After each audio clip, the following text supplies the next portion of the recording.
Good morning, Realtors, and welcome to Mind the Gap. This is going to be a generational understanding and presentation from the National Association of Realtors, information found in the Home Buyer and Seller Generation Trends Report, as well as a conversation we'll start off with by going through the generations and describing them. I think we all have issues with parents and children and grandchildren in some cases, and it will help you try to realize exactly where they're coming from and hopefully help you gain some insight into why we do the things we do and how we got where we are. Before we get started, one of the things I always like to do with this course is explain a little bit about its how we got started. Back in 2012, as part of the NAR Leadership Academy, our class put together a program and created a game called Mind the Gap. Now, if this was a live presentation instead of something that's being live streamed, we would have an audience, and the audience would have the opportunity to participate in playing the game, which is really a lot of fun. We take a table of about 6 people, divide them up and say they're playing different generations, and a lot of times obviously we don't have maybe a baby boomer in the group, so we might use a millennial. One time I had the opportunity to have Nick Bobzine play a baby boomer, and boy did he ever play it up. It was a lot of fun, but it also helps you gain an insight and understanding to how other generations work, what their beliefs are, and what they value and practice in life. So before we get started, I want to discuss an understanding of what exactly the term generation means. And I'm just going to use a couple examples here. The Center for Generational Kinetics defines a generation as a group of people born around the same time and raised around the same time. Wikipedia defines a generation as all the people born and living at the same time, regarded collectively, and the average period generally considering to be about 30 years. This makes sense because that's during the time which children are born, they grow up, and they begin to have children of their own. So what do we mean by generational differences? Well, there appear to be differences in the values, beliefs, and opinions between different generations of people. Now, while we believe strongly in these differences, other people might think that this is a myth. Those believing in the differences assert that there's important recognition and accommodation, especially in the settings having multiple generations, such as today's workforce. Now, when we're going back to the game, one of the things that we did with the game was we used people working within an office situation, or like per se at the Board of Realtors as a volunteer group, and how those groups and different generations interact within those committee structures, and what you could look forward to and how you can work with them.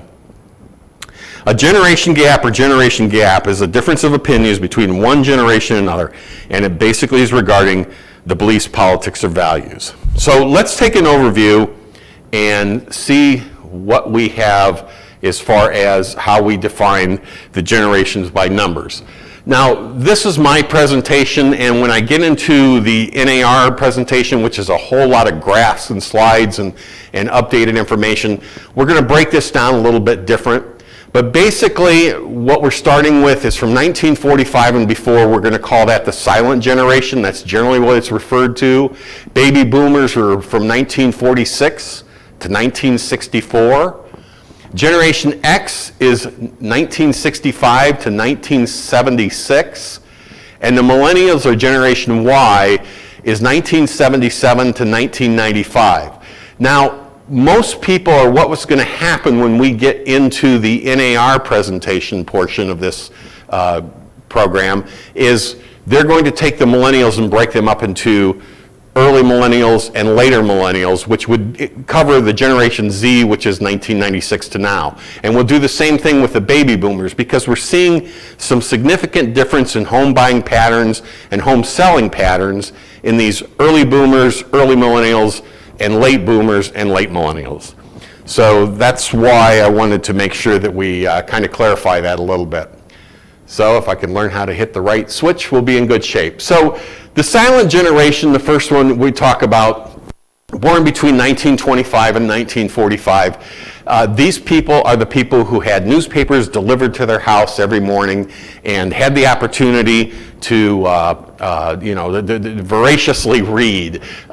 They prefer personal contact. This is the generation that wrote the book on how to have social skills. They believe in duty and sacrifice. You have to remember this group went through World War II and the Korean War. Most of these people were, almost all of these people were not volunteers in the military service, but actually were drafted. They're loyal to a fault, they're very practical, and they're patient and hardworking. This is a generation that had some great opportunities, especially post-World War II and after the Korean War, where they could walk into a bank, sign their name, and they knew that they were good for their word and that they would pay back the loan and were able to start businesses by borrowing money that way. They're very reluctant to buck the system. You won't see this group of people going outside the rules. Now they may try to run the rules, but when you're in let's take a gated community, these are not the people who are going to do things that are not in the rules. They're going to follow the rules. That's just one of the traits that you're going to find with the silent generation.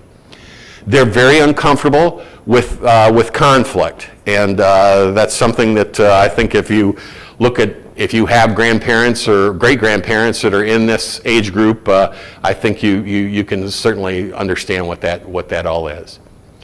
So the baby boomers born between 43 and 60, and again, get into the NAR, we'll split this up a little bit. There's about 74.6 million of them as of 2019. And most of this information I'm presenting today is either from the NAR report from 2019 or this was all updated from what's current, either early 2020 in these first slides. These people want respect for their time in business. Obviously, I think if any of you have had a volunteer position at the Board of Realtors, you'll find that that's probably one of the traits of baby boomers is that they earned it, they deserve it, and that's what they expect. They get personally involved with clients, again, because they learned from the prior generation how to use social skills and marketing abilities. That was their training room. They're ethical and competent, and that they have good communication skills. This again was a learned skill from prior generation. These are the people who grew up in families where mom stayed at home, made the meals for them, cleaned the house, got them off to school, and father went to work and had a career for 40 years, retired and came home, and after that had some kind of program of pension or whatever, but stayed with his job, was very very honorable and trying to think of the word here, but he's loyal, very loyal to his business. That's the parents of the baby boomers, okay? So you got to remember where these people are coming from. They're accustomed to power and authority and have a tendency to dominate meetings. And I think you all have probably been in one of those before. They've learned to embrace technology but still hang on to printed materials. Myself being a baby boomer, I think one of the biggest faults I have is that even though I've had to jump in and learn technology, I still like to have something printed so that I can refer back to it. Maybe it's an age thing where I get to the point where I can't remember things, but this is one of the fallbacks I think that we have is as far as baby boomers. I always like to tell the story at this point about how I was in my first meeting when I was working for a particular company down here, and one of the ladies who was the managers of the office got up, and this was a company that was at the time had about 150 agents, stood up in front of the room and said, "We have this new technology," and this is 1996. "We have this new technology that we're all going to have to adapt to and start using and implementing it in our daily business. Two gentlemen in the back of the room, needless to say with a little white hair, stood up and said, if that's what I have to do business, I quit. And they walked out of the room. And I always ask a class when we're live, what do you think that technology was that they were so fearful of? And remember, this is 1996. For some, that's not that long ago. For others, it's the beginning of their lifetime. But the technology that we're talking about is email. That's how new email is in some of these technologies. I think everybody who's in this profession has to spend a lot of time staying up with what's new in technology, what the apps are, and how to do it. Going back to the boomers here, their involvement is, they're known as workaholics, and they value a chain of command and respect authority. So they're looking for a leadership position, someone who's going to be able to lead their group. Generation X, 61 to 80, they are no longer the smallest group. For a long time, they were the minority of the generations, but now there's about 88 million. They're self-reliant, skeptical, and independent. They are recognition-driven. And this is a little bit surprising because you're getting into the everybody gets a trophy kind of group towards the end of Generation X. But this group is still educated from the boomers. And the problem with the boomers was they went to work. And this was a time when towards the end of the boomer era where moms started going to work. So that they're pretty much raised at home by an older sibling or through the education system. So that's one of the big changes that you start to see, especially people who are born in the 70s, and 80s. Their use of electronic communication is very direct and it's productive to try to get their point across. Their productivity is more important than their time on the job. So their feeling is if I can get more done, that's more important to me than I've been there 10 years, if I can accomplish my goals there. They're entrepreneurial and they're individualistic. That means that they like teamwork more than the boomers do, and they work very well together. They're not so much of a hierarchy establishment. They want to sit in a group of equals and have open discussion and comment and make determinations about what the outcome's going to be by using that kind of a system. They're risk takers, but they like a balanced work and personal life. A little bit different than the baby boomers, which was work comes before play. Generation Y is the kind of the beginning of the millennials here. It's the largest group, or was the largest group, and now it's about 80 million. Need to change that slide. They're confident, ambitious, and they're great at multitasking.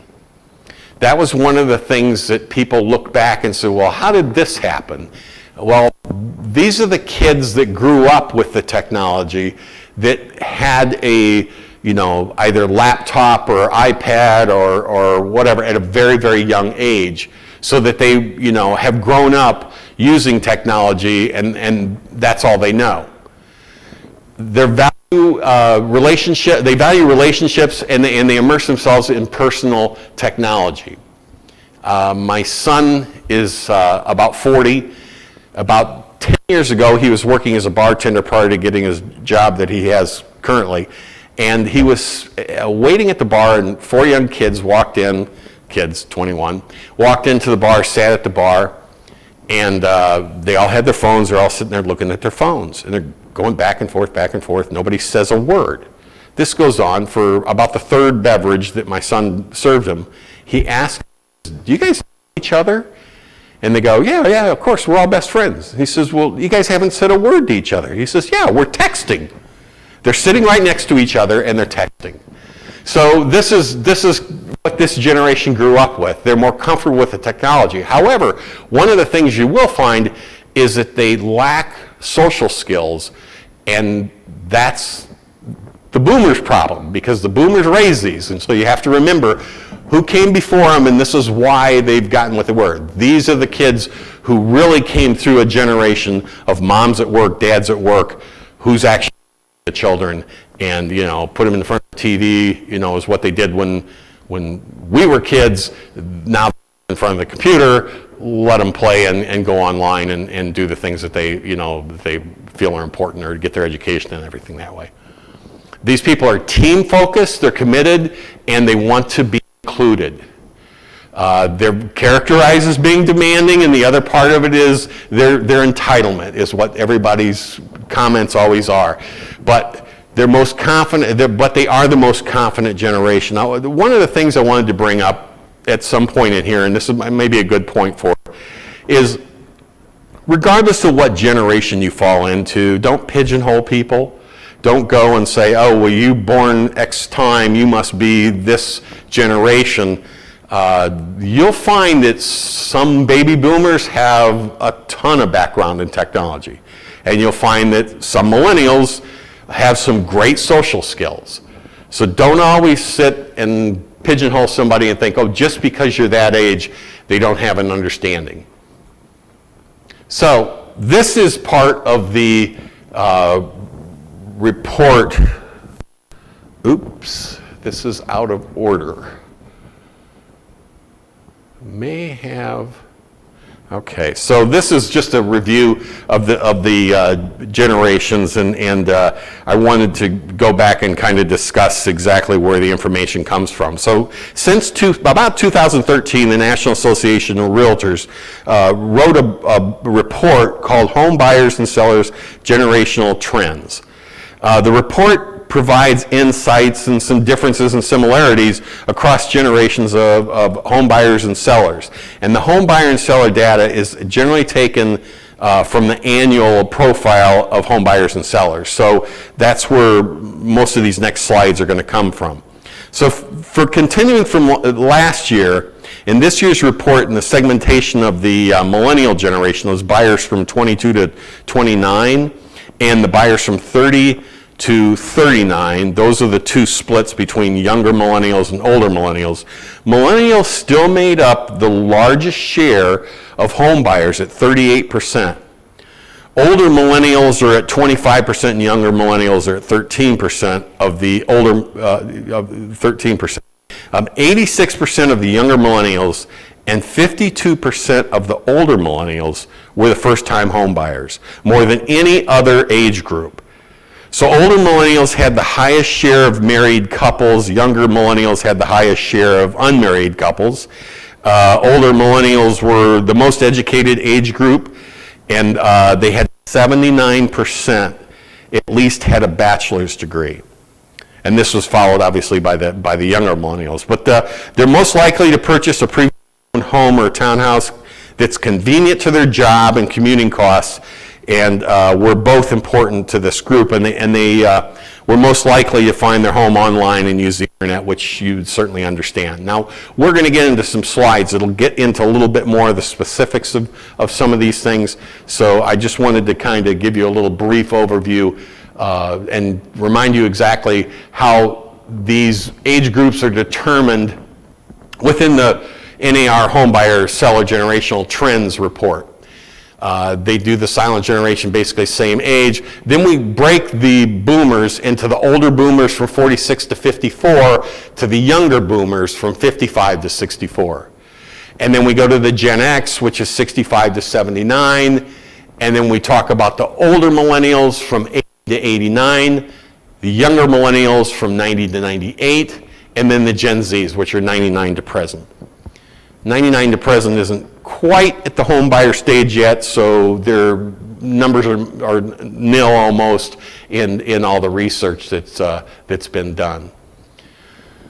So let's take a look at the share of buyers, home buyers in the market. This is broken down by age group, and if you look at the top darker line, that is the buyers, and the bottom is the sellers. And so if we look at the younger millennials, obviously it's would be quite evident that there would not be a whole lot of sellers in that group. Most of them had just recently bought. But then we look at the older Gen Y, and we see that 19% of the selling market comes from them, 25% of the buying market. The Gen Xers comprise the other 23%. So the first three there, the younger Gen Ys, the older Gen Ys, and the Gen Xers, pretty much considered the millennial group, and you can see that they're comprising a great percentage of our market in real estate. The younger boomers and the older boomers are the second group, and then the silent generation. So one of the things you can also look is at the trend of buyers as being basically focused in the millennial area, and the sellers being basically focused in the latter part of the millennials all the way up to the silent generation. And all three of the young boomer, old boomer, and silent generation, all three are seeing more sales than purchases. The age of the home buyer, basically, if we look at the Gen Z, it's almost non-existent. It's very small. Over on the right side of the graph here, it looks like the median age in the group. We had some little technical difficulty in trying to put this program together, and this morning, prior to the meeting, we had to change some of the slides and put them in a different. So I apologize for some of the overlays here where it's got the Exhibit 1.1 below the age of home. But let's just kind of bypass that. What we're more interested here anyway is the information that's in the graphs. So the younger Gen Ys from 22 to 29 comprise about 13% of your home buyers group. The old generation is 25%. Millennials altogether is close to almost 60% of the market. The young boomers and the old boomers comprise about 33% of the home buying, and the silent generation is at 6%.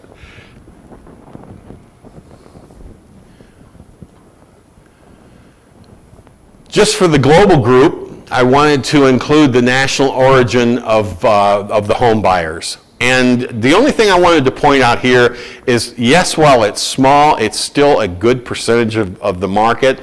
Look at 9% of the entire home buying market. Now, again, these are national numbers. These are numbers that are from the United States.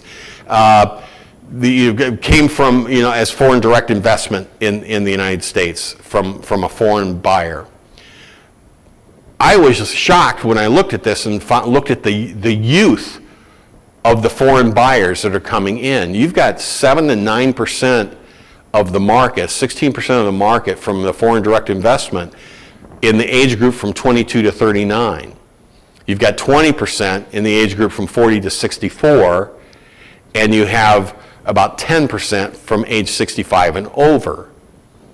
Obviously, I think that if we sit and look at the home buyers from 74 to 94 years old, it's easy to understand that they're probably not going to be looking at at another home. This is probably one of their last purchases, or they made it obviously much earlier in their life. There's a couple other statistics that we'll talk about later, like how long people are holding homes. In Florida, we used to look at home buyers and sellers as generally trending to stay in their home about 7 years. That number has moved up significantly, and I think it's a product of more people moving into they're not their second home anymore, but into their primary home, and they're moving their wares and their life and everything down to the resort or second home market, which is basically what we are down here in Florida. This gets into a little bit of the second home market. They recently purchased home only, and you go through and you look at the number. So this is you purchased only one home. All buyers are about 83%. high percentage for obviously the millennials. And as you move down the chart, obviously that number comes down a little bit, but they're all still in the 70% range. They own more than one or more investment properties. You're looking at a young group that I was really kind of surprised when I saw this number, because this has gone up considerable to what it was in the past. So the young buyers who have the money are using real estate as an investment tool for possibly long-term or for rental income, because it's obviously we're generating higher rents in markets with the lack of inventory that you find throughout the country. From the 40 to 64 age group and stuff, we have almost 21% of the people who bought one or more investment properties. And again, as it gets older, it starts to tail off. Previous homes that buyers trying to sell. All buyers is about 3%. This is after they've purchased. And again, the trend goes up. The percentage goes up as the groups get a little bit older. If they bought it as a primary residence, and again, I look at the trends and see that this is, this is other homes that they've owned. They own one or more vacation homes. The trend is much higher as the age groups get older, and for other reasons which it wasn't determined or wasn't disclosed exactly where and what those numbers were. New and previously owned homes purchased. So this is a chart that's taking a look at our age groups and telling us who's buying new and who's buying used. The new is the green and the previously owned is the blue. So when we look at this, all the buyers, basically 87% of the people bought a previously owned home, and 13% bought new home. Now, the home builders will tell you that we really have a lack of inventory, and that they're having a very difficult time trying to put together enough new homes and new developments to help build that inventory up. Obviously, you look around our market, if you were looking at a 12 by 12 foot room, 30 years ago, I used to tell people this little corner here, this little 1 by 1 foot square in the corner is where we have properties built, and we have all this land out here left. So come down, rent, spend some time, find out what you like, whether it's golf, or you want tennis, or you want some kind of full resort style of community. Take your time and do it. You can't do that anymore. And the reason is because now that 1 by 1 foot square in a 12 square foot room or 12 by 12 foot room is developed. And that little 1 square is what's left. And there just isn't that much land left here in our market to be able to digest the number of people who are trying to move down here.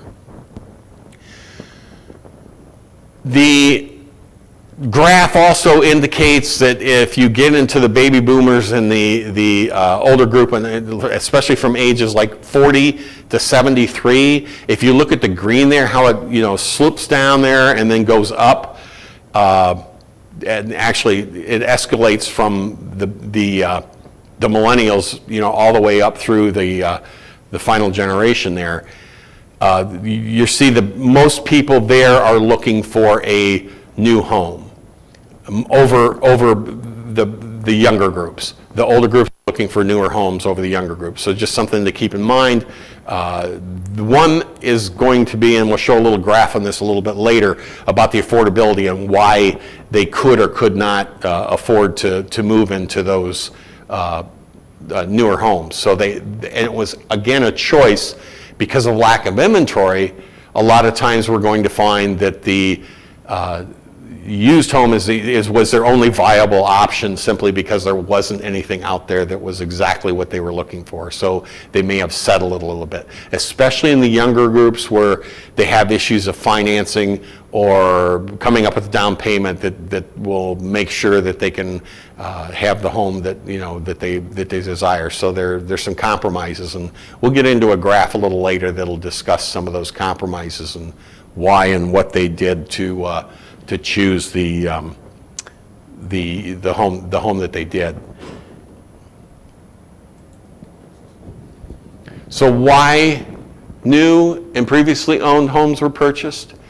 I don't know if you can see this very clearly on your laptop or whatever device you're using, so I'll kind of go through it.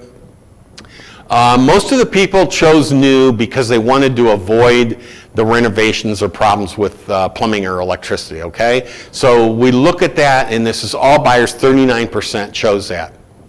But as you look at it, the one who really did not want to deal with renovation problems was the early millennials. And I should say, totally the millennials, because it's 53 and 52%. And then as you get into the early baby boomers, and then in the last generation, that number goes down significantly, where they don't mind doing work or having work done in there. I would attribute this probably to the fact that these people have owned multiple homes by the time they're in the boomer age, and they understand or can deal with how things work and what they can and cannot get fixed. The ability to choose and customize design features was pretty much straight across the board, about 30%. There's not really the late boomers kind of did, drop off a little bit, but otherwise that one's pretty consistent as far as what people were looking for and why they bought new versus previously owned. The amenities of new home construction communities, and again, pretty much straight across the board, about the same in the low 20 to mid 20% range. Here's an interesting one. They bought the new one versus a previously owned because of the greener energy efficiency. You would expect the boomers to probably not hold this because they're going, what do I care? I'm leaving this legacy for my children, and they let them fix my mistakes and the problems we've created as a generation for the environment and energy. Obviously, the millennials, this was a very high and important issue in purchasing a new home. It trails off and obviously becomes insignificant when the people are 75 or older. They bought new versus previous because of the lack of inventory of a the lack of inventory of previously owned homes. And you can see again, it's pretty consistent, roughly 9 to 14%. Because it had smart home features. This one kind of surprised me because the boomers are actually not that far behind. And it's also low as far as the percentage goes. Then there's other reasons and everything. Previously owned homes, they're buying new because previously owned homes have a better overall value, pretty much across the board, again, 33%. They got a better price. The millennials really found that to be the case, especially the 22 to 29-year-olds found that almost half of them was because they got a better price. Found more charm and character, pretty much across the board about the same, and the lack of inventory in new homes, again, falls into later millennials had a little bit more difficulty, early boomers had a little bit more difficulty, but otherwise, it's basically insignificant.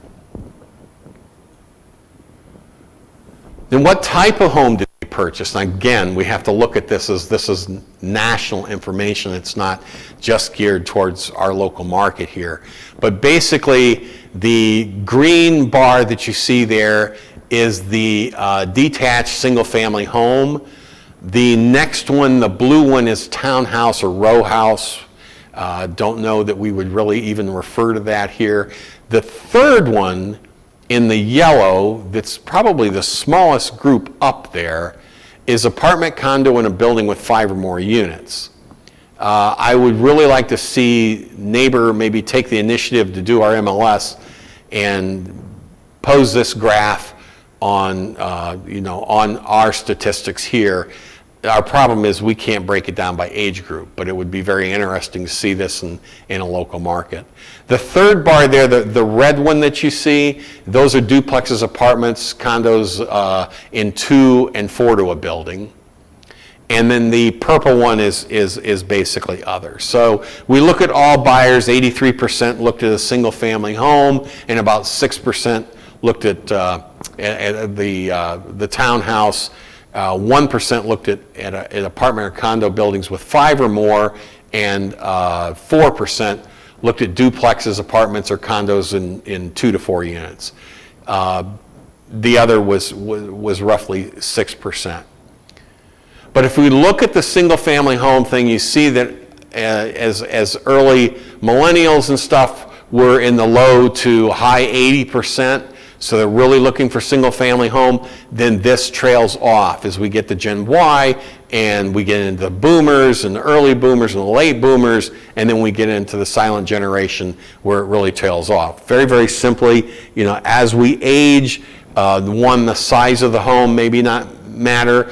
2, as we get older, we don't want to have to deal with maintaining a lawn, watching the pool, taking care of things that, around the house. And we look for that association that's going to manage and take care of everything. Although in our market we have a tremendous number of single-family homes or detached villas that are in markets that easily could handle taking care of all the things that you want to maintain your home with within an association.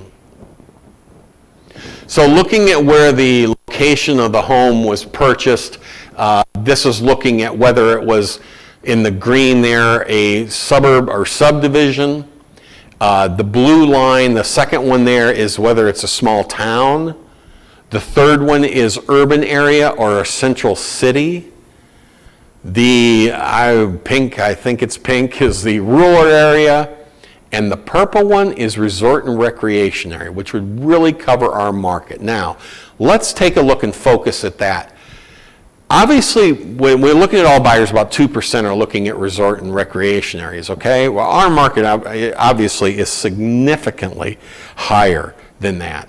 And as you look at the age group, you'll notice obviously that when we get to the 40-year-old plus market, and certainly when we start to get into early and late baby boomers in the silent generation, that's where we start to see the highest percentage of people looking for resort and recreation areas.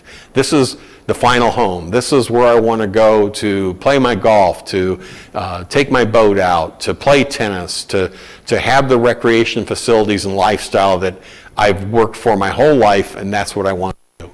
So that's why you're seeing that trend. And you also see the trend of moving suburb subdivisions significantly drop down when we start to hit the mid to late boomers. And obviously, again, as we get older, those are not the things that we're looking for. Let's look at the distance between home purchased and the previous home. All buyers is basically about 15 miles, okay? Now this is just looking at how many miles away did I buy my home from the previous home that I bought. And you can see that the millennials basically are staying within 10 miles of where they, bought a home and then sold a home. So most of those are family issues that, hey, kids are growing up, or we're starting to have kids, so we need a bigger home. My lifestyle's changed, I've got a better job, I'm getting pay increases, and so I'm able to afford to move, but I still have to stay where I am because I want to be close to work, and that's basically why you see that 10-mile range for that group. As you get into the boomers, they're retiring, they're moving to Florida. These are the guys coming from Minnesota, Michigan, Indiana, Ohio, and moving down to Florida. So obviously those numbers are going to go up significantly. Some of the other reasons people, are buying homes is in the latter part of their life is to be maybe closer to grandchildren. So that's one of the other possibilities of why that number significantly increases when we get into the boomers and the last generation. Some of the factors that influence the neighborhood choice. This again, we're going through all buyers in the deal, and basically The number one source or number one factor influencing the neighborhood choice was the quality of the neighborhood. Looking at convenience convenient to the job, the early millennials, 74%. The later millennials, 65%.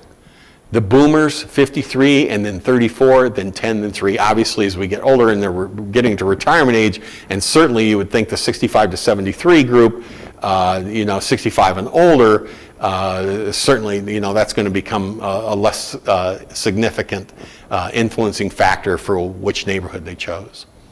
The overall affordability of a home, very, very high in the early millennials.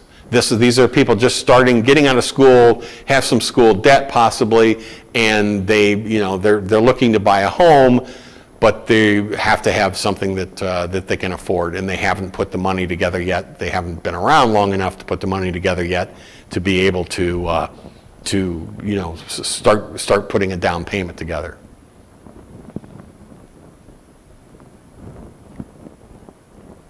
The convenience to friends and family. And again, as you look at the older generation, you start to see, especially from 65 to 73, that big jump there from basically the 30s to up to 48% as as something very, very, very important. And generally, that's going to be closer to your children and your grandchildren. 53% in the 22 to 29 age. We're looking for convenience to friends and family. Still want to stay close to mom and dad maybe, or they just went through college and they want to kind of hang around with the guys and gals that they went to school with. Convenience to shopping is pretty much straight across the board at about in the 30% range. The design of the neighborhood, again, very consistent pretty much across the board, regardless of age group and generation. The quality of the school district, very, very readily noticeable that I was surprised even at the 40 to 54, but you still would have children in school in your 40s. The other thing you have to remember is that the millennials have put off a lot of life decisions like having children, getting married. Should have put those before each other. Getting married, then having children. How about that one? And it's evident when we start looking at statistics like this, where we start to see that creep up into a little higher age group as to what's important about being close to the schools. And obviously, the grandparents and the 55 and olders are not so concerned with convenience and quality of the school system. Parks and recreation facilities, pretty much across the board. That was one of the important factors in influencing the neighborhood of choice. We're almost looking at 20% across the board. Lots, acreage, seems to be very important in the later millennials, more so than a little more so than the early millennials. But as we get into the boomer age and stuff, we don't want to have to maintain those large lots or anything. Walkability across the board, pretty much around 20%. Convenient to vet or an outdoor space for pets, mostly the younger group, from the early boomers down to the millennials. Convenient to health facilities, you would expect this to be very high, and when you get into the last generation, you see it's 36%, 29% for those between 65 and 75. Obviously a very important factor. Not so much so in the millennials, obviously. Access to bike paths. A little bit surprised that this was as high as it is when you get into the early boomers, but it's pretty much across the board, 9 to 10%, somewhere in that neighborhood. The home is in a planned community.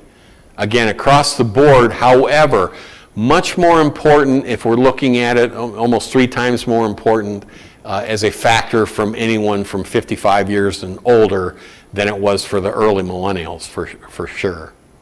Convenient to the airport. We all travel now with jobs, obviously not in this era and time, but this is pretty much across the board, was very close. One of the real fortunate factors in our is that we have an airport that's so close to us and very, very easy to get to.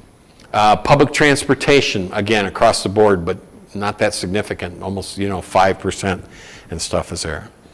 So let's take a look at the size of the home that was purchased.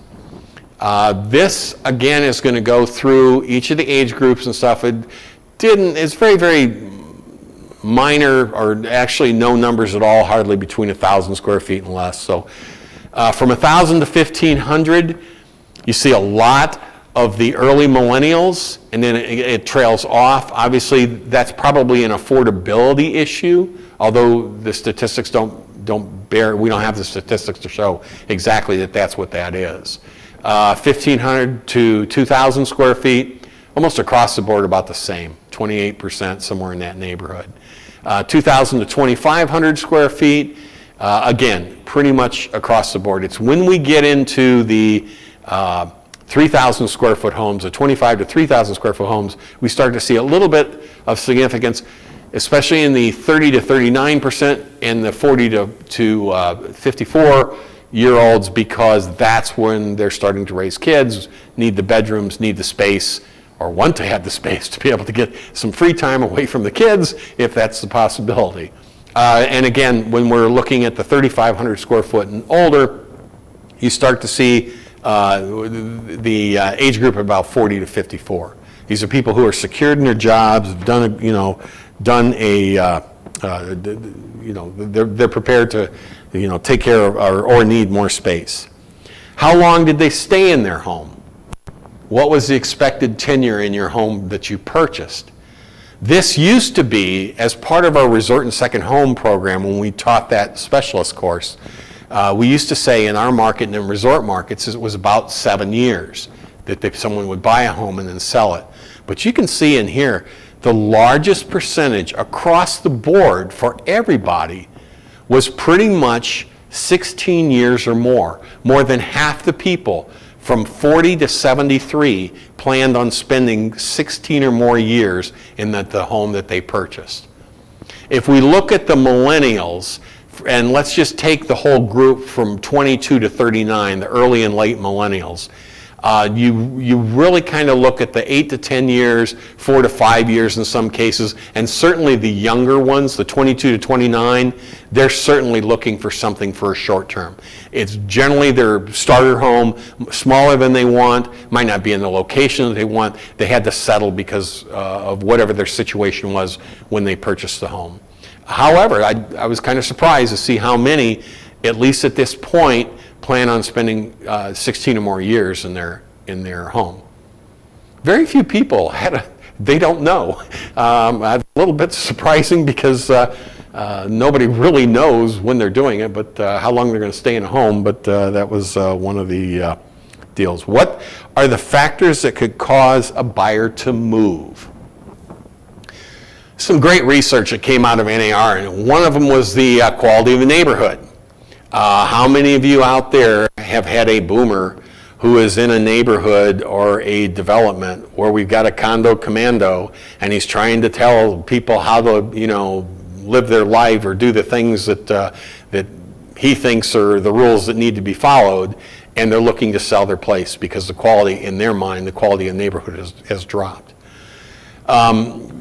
It might make people change and influence the neighborhood of choice are, this is the wrong slide. Sorry, guys.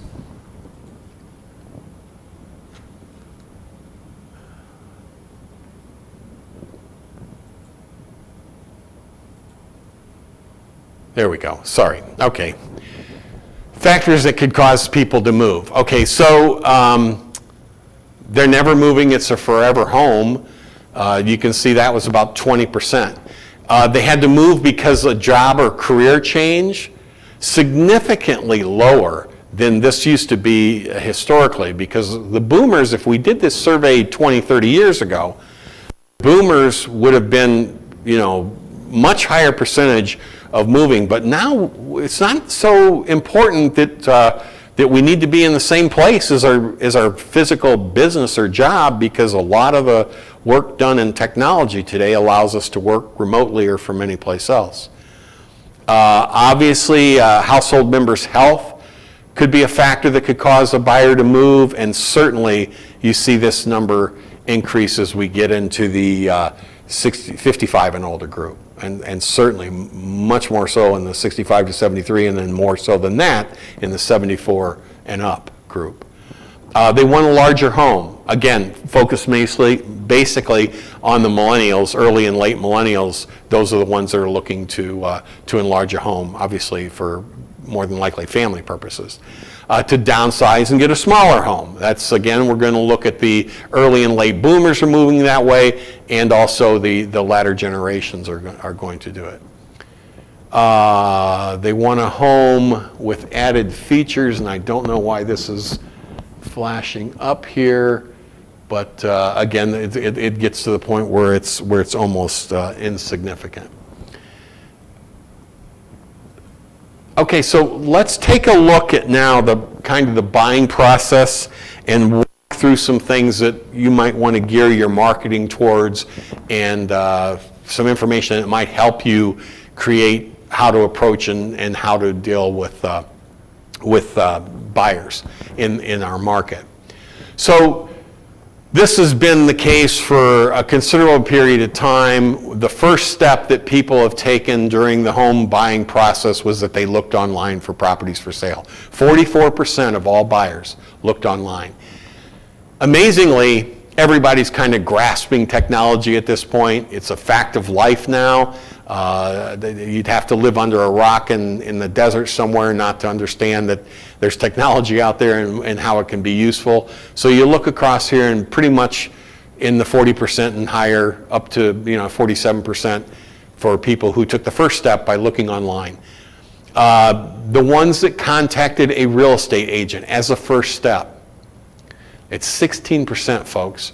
It's anywhere between, and ranges obviously 17, 12. The older generations did not go to the real estate agent first. They looked online for information about the home buying process. Millennials, early millennials, late millennials use this because it may be the first time home buyers, obviously, group, and didn't understand the process and how it worked. Obviously, as we get into early and late boomers and the last generation, we're going to see that they've probably purchased a home in the past, and that's why those numbers obviously trail off. They contacted a bank or a mortgage lender. Again, the millennials probably more geared towards trying to find out exactly what I can afford. As the experience grows and you've bought a home and you're looking at your second, third purchase of a home later in your life, you've been through the process, you know that's not going to be your first step. You know about what and where you can afford. Talk with a friend or relative about a home buying process. The early millennials, this was a big point. I'm going to go to my friends, I want to find out, because they're trusted. Drove by homes in neighborhoods, kind of low across the board, 5%. Visited open houses, 4%. I think we see a lot more of people visiting open houses in our market than you have the other thing, because the majority of the people down here being retired or looking at their second resort home want to find out about the neighborhoods themselves and may just be driving around looking before, as a first step, taking to start the home buying process. They contacted a builder or models, very low percentage. Attended a home buying seminar, again, very low percentage and non-existent in the boomer and last generation. They contacted a homeowner directly, low percentage again, but and I think you see the early millennials, it's less than 1%. The reason there is they probably don't understand the process and wouldn't want to try to go that way. Looked at newspapers, magazines, or home and buying guides. You would expect this to be 65 and older. Read books and guides about a home buying process. Again, was not even registered. Information sources used to do the home search.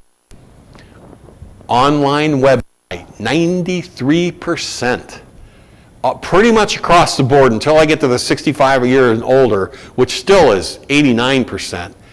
It's as high as 98% in the late millennials. They went to a real estate agent, 87%. The mobile or tablet search device, 73%. And again, as the older groups, the older millennial are the older boomers, and the latter part of the generations that trails off. Went to an open house, pretty much across the board, about 38 to 58%. Average is about 51. Saw a yard sign, again, same percentage, roughly in the mid to low 40%. They did an online video site. Very much surprised by this, because the older groups did online video site, and the younger groups, that was, it was not used as much. The resources used from a home builder, roughly 12 to 15% across the board. Print and newspaper, again, our older generations, later boomers, last generation controls the most of that. Home book or magazine, low. Billboards, obviously very low. Relocation company, not significant enough, but what we're getting at there, and look at this, television's even still used sometimes for homes. Remember when we used to have old Channel 9 here that you used to be able to scroll through and see what was available on homes. Okay, so let's go to the length of the search. How long and how many weeks did we use to search for the home? All buyers averaged about 10 weeks. And you can see it's pretty much the same, 8 to 10 weeks, 8 to 12 weeks, if you would cover almost everybody. The number of weeks that they searched before contacting an agent, 2 or 3 weeks before they ever contacted an agent, until we get into the last generation where they only spent about 1 week. And the number of homes that they viewed generally is going to range from 6 to 10. And if we dropped out the last generation, it's anywhere from 8 to 10. So those will give you a good idea of how many homes you're going to have to tour before you get the right person. And if you get somebody that's looking at a lot more than that, they might not be a buyer. Where did they find the home that they purchased? Okay, so this is from our initial survey when we were starting. Where through all my search resources did I find the home that I purchased? Internet still remains number one. It's 52% overall, but basically, if you're looking at the millennials, it's in the 60%, and if you're looking at the boomers, you're probably looking at 50%, and anything in the latter part of the boomers and last generation, you're dropping down to 40 and 23%. Through their real estate agent, almost 29% across the board, except for the millennials. They're in the low 20s, 23 and 25%. But as you get into the early boomers and certainly the late boomers, and obviously in the last generation, you're seeing the high 30% to 40%. From a yard sign, basically 6% across the board, a friend or relative, 5 or 6% across the board, except the last generation, which is almost double that. A home buyer, a home builder, or their agent, pretty much across the board around 4%. Direct from a seller, they knew the seller, jumps up and down between 1 and 4%. Print or newspaper, non-existent, except when I get into last generation and the latter part of the baby boomers. Home book or magazine, non-existent almost, or less than 1%.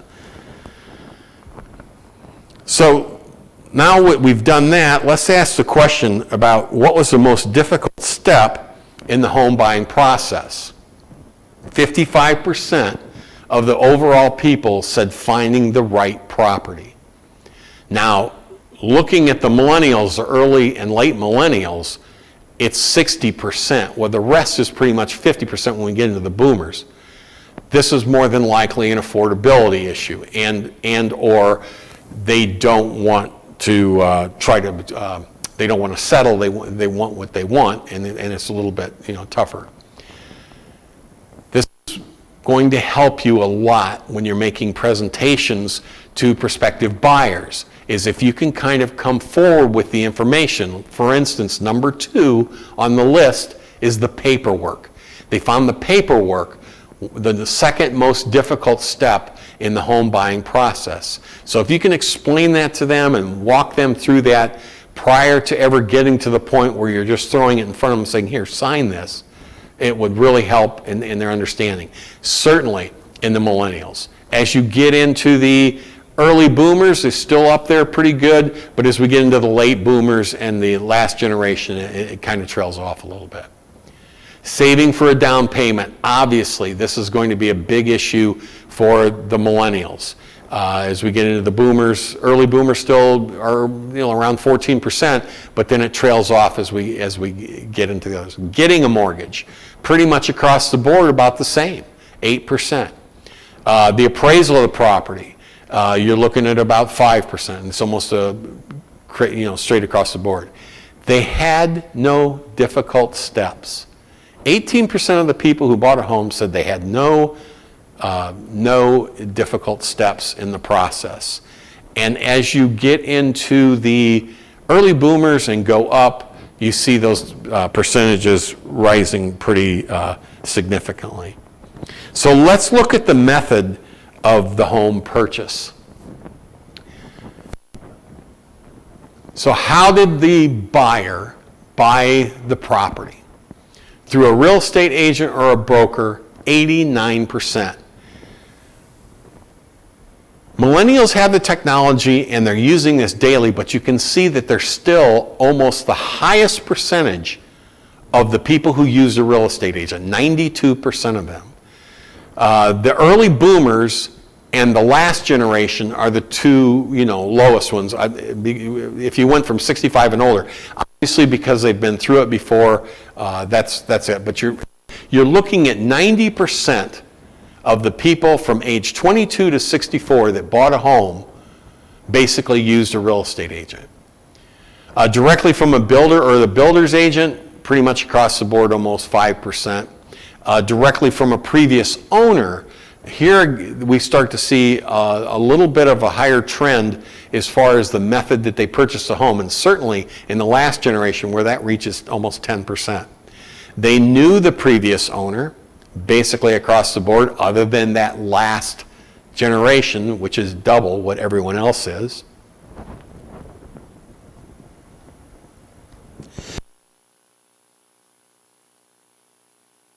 Pardon me there. And did not know the previous owner, about 2% across the board. So let's get into a little bit about agency disclosure and stuff. How many people, how many buyers had agent representation disclosure?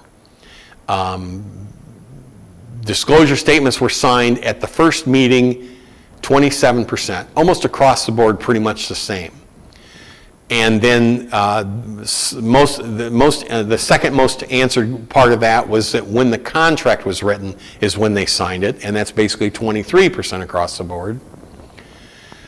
Yes, at some other time is pretty much 11% across the board. No, they did not sign a disclosure statement for representation. Agent representation is 20% across the board, and they don't know. Pretty much high end of that is early millennials and or anybody 65 and older. So how many had a buyer's representation with an agent? 39% overall, and that doesn't make any sense because all buyers had 39%, but if we take the age groups here across the board, it's like 17 and 18% signed a buyer's representation. Yes, they had an oral agreement. That number jumps up significantly, and I think these two numbers are transposed. I think the oral arrangement is supposed to be 39%, and the written arrangement is supposed to be 19%. The oral arrangement is again up around the high 30% until we get towards the 65 and older group. That they had no agreement almost across the board, and it's certainly younger, about 28%, but it jumps up in higher percentages as they get towards the end, and that they did not know whether they did or did not. Millennials, early and late millennials, and then a little bit more at the end, but this is maybe telling us that this is something we need to explain to our potential buyers a little bit better, is buyer representation and the opportunities that it affords the buyer. So what buyers want most from the real estate agent? This is what I felt was one of the very important results from this survey, because it'll help tell you and how to form what it is I need to say when I'm talking to one of my prospective buyers. So, first thing they're looking for is to help them find the right home to purchase. It just makes all the sense in the world. 52% on average, and the millennials, early millennials, probably the highest part of that, and or when they start getting into the 55, and it goes up a little bit more when they get to 65 and older, and then it goes a little bit down back to 52% in the last generation. They help buyer negotiate the terms of the sale. 12% pretty much across the board. Don't really see any numbers other than if they are 65 and older, they pretty much had that understanding in their mind and knew how to deal with it. Help with the price negotiations, same thing that we see in the negotiate the terms of sales. Help with the paperwork. Millennials, early millennials probably needed the most because they had never been through this. As we get into it, it drops down to 5 to 7 or 8% as we get into the boomers and the late boomers. Determining what comparable homes we're selling for, almost across the board, 6%. And I think a lot of this is people think they can go into Zillow and some of these other programs and try to find out what the comps are, but not understanding exactly where those numbers came from. That's why they're looking for you to help them use some true information, some accurate information, and determining what the comparable homes we're selling for. Help determine how much the home buyer can afford, asking the realtor this. 6% for the early millennials, drops off to 2 and 3% as the groups get older. Helping to find and arrange for financing. Looking for you as the resource for referral to either mortgage broker, bank, or whatever resources you have in your toolbox to assist a buyer in arranging for financing. Across the board, pretty much 2 to 5%.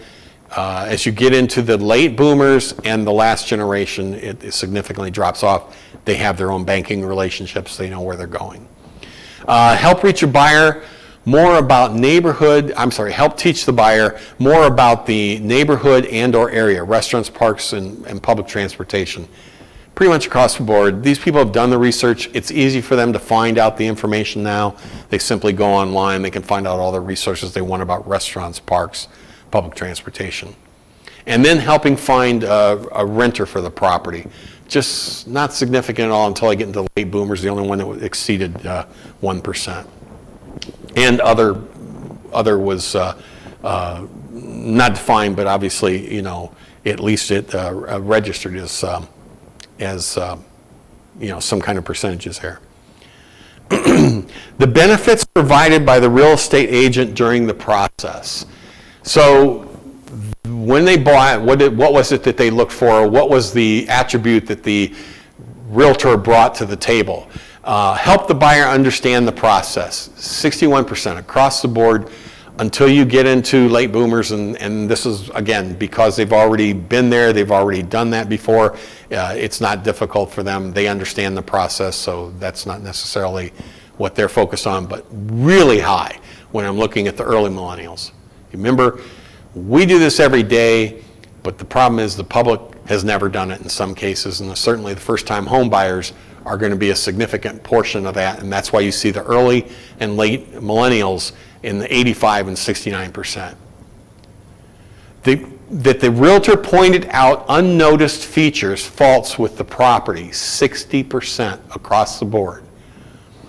They negotiated better sales contract terms. Pretty much high on the early end, and the millennials not, drops off, but still significant. It's still in the, mid to upper 30s, even when I get into the latter part of the baby boomers and the last generation there. They improved the buyer's knowledge of search areas, 55% and a 45% in the early and late millennials. It drops down to almost 40% when we're looking at the early and late boomers. They shortened the buyer's home search, 30%, pretty much across the board with the exception of one little group in the early boomers, which had like 25%, everybody else like 30%. They provided better list of mortgage lenders, 22% across the board, except again when I get into late boomers and up to the last generation, and that's simply because I've been through the process before, already have my people tied up with a lender, and I know where I'm getting my resources for financing.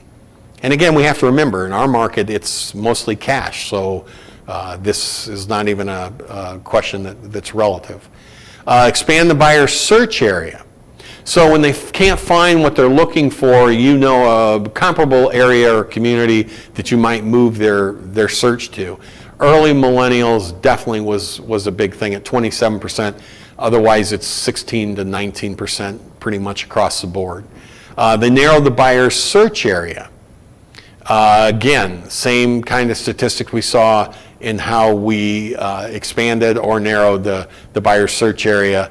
16% had that as a factor. Early millennials, again, the biggest contributor there. Let's see here. The next thing we're going to go to is let's look at the home buyer, how they found the real estate agent.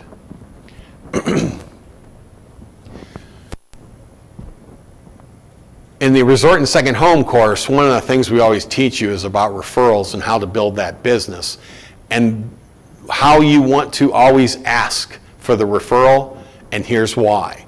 The number one way that a buyer found the real estate agent is that they were referred by a friend, neighbor, or relative.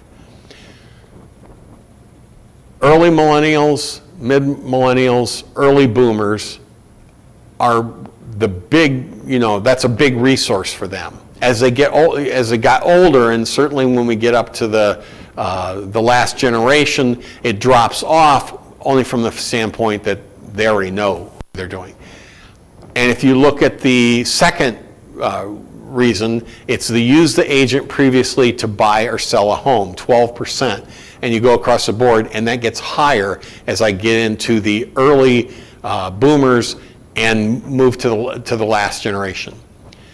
They inquired about a specific property viewed online, pretty much across the board, with the exception of early millennials having the highest percentage there, but roughly around 7% across the board. They were referred by another real estate agent or broker, 6% across the board. One of the best resources you can do is work with other realtors trying to work referral agreements between the brokerages and try to tag those buyers coming in through another agent in another market. Visited an open house or met the agent, 5%, pretty much across the board. Website without a specific reference, 5%. Again, early millennials a little bit higher, but otherwise everything else is pretty much across the board. Personal contact by agent, telephone, email, etc., 4%. Cold calling. Saw the contact information on a for sale or open house sign, 3%. The late boomers and the last generation, that jumps up to 4 to 6%.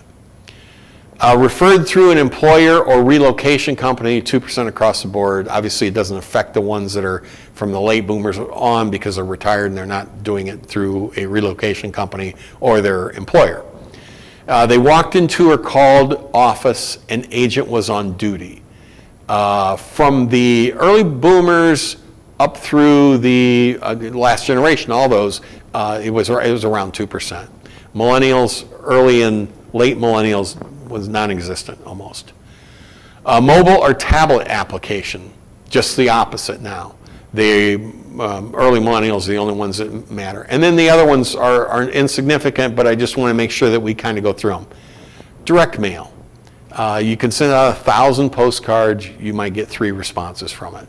Newspaper, yellow pages, or home book ads, advertising specialty, calendar, magnet, etc. Crowdsourcing through social media, knew the person through social media, saw the agent's social media without a page connection, that got a couple in there at 1% through social media. The latter part of the millennials and the latter part of the baby boomers. Some of the most important factors when choosing a real estate agent. The number one agent is honest and trustworthy. Pretty much 20% across the board. I don't understand why it would really drop off big when you start to get into the 65 and older. The agent's experience, 17%, almost across the board, almost directly, relative to all age groups. The reputation of the agent, again, same thing, just pretty much across the board, 17%. Agent is a friend or family member, 15%, almost across the board. Agent is a knowledge of the neighborhood, 7%, but it gets much more important as I get to the 65 and older, where it jumps to 13 and 12%. Agent has a caring personality and is a good listener, 7% across the board, with exception of the last generation at 1%. Agent is timely with responses, 6% of all. Early millennials didn't really care. I mean, at 3%, jumps up to the later millennials at 8%, and then pretty much balances out at about 5 or 6%. The agent seems 100% accessible because of the use of technology like a tablet or a smartphone. Across the board, 3 to 4%. A little bit less with the early millennials, early boomers, by 1%, than when we get to the 65 and older group, or the 55 and older group. Agents association with a particular firm, pretty much 2% across the board, except for the last generation, it doubles to 4%. They're active in the local community and volunteerism. Early millennials, early boomers, and then 65 and older, that made some difference. Professional designations held by an agent. Early boomers, late boomers, and the last generation. That's where they at least saw a little bit of interest there. So, agent quality and skills considered that were very important. Again, the top of this was honesty and integrity, 97%. Knowledge of the purchasing process, 93%. Responsiveness, 93%. Knowledge of the real estate market, 90%. Communication skills, 88%. Negotiation skills, 83%. Only falls off when to 70% and 77% when I get to the 65 and older group. People skills, 80% across the board. Much more significant to early boomers, which makes a lot of sense with the way they expect negotiations and authority to work. People skills, 80%, pretty much across the board. Knowledge in local area, 76%. Not so important for the early millennials by about 6 or 7%, and only from a standpoint that they're using the technology, or that may not be the interest that is in the market that they're doing. Very, very important for those who are in the retirement phase, and that's our market. That's what they're looking for when they come down here. They don't know this market, they don't know everything about it, and or can't find out information, so they're using you as the resource for the agent to help them find out about what's there. Skills with technology, 46%. pretty much across the board. The 65 group jumps up to about 51%, but otherwise it's there. So the importance of agent communications. How important was this? And here's what we're looking for.